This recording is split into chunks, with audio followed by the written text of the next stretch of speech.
Les espoirs d'un accord rapide avec Athènes sabrés. En discussion à Bruxelles avec le Premier ministre grec Tsipras, les négociateurs du Fonds monétaire international ont interrompu les négociations et sont rentrés aux États-Unis. Athènes a réaffirmé être prêt à intensifier les discussions et à travailler ces divergences afin d'obtenir le déboursement de 7,2 milliards d'euros de prêts dont elle a cruellement besoin pour éviter un défaut de paiement alors qu'elle doit 1,6 milliard d'euros au FMI le 30 juin.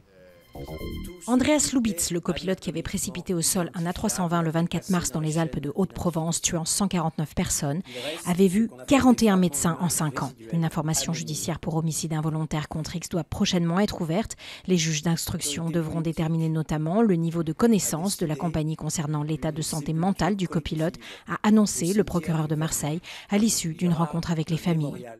Twitter se cherche un nouveau patron. Le réseau social américain a annoncé jeudi la démission de son directeur général Dick Costolo. Il est remplacé provisoirement par l'un de ses fondateurs, Jack Dorsey.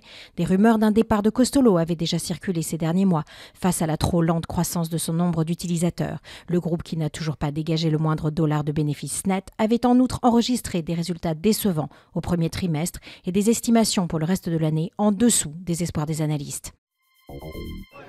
À Paris, près de la gare de l'Est, une centaine de migrants ont occupé une caserne de pompiers désaffectés pendant quelques heures.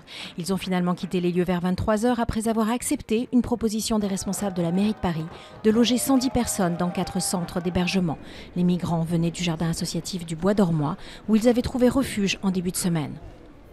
Bonsoir Paris. Michel, Let It Be, Hey Jude, Live and Let Die, entre les classiques des Beatles, de ceux des Wings et ses plus récentes compositions, Paul McCartney a offert au Stade de France jeudi soir un show énergique accompagné de feux d'artifice.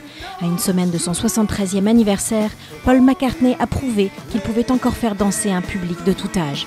La tournée Out There, lancée il y a 2 ans, doit prendre fin le 31 juillet à Chicago, aux États-Unis.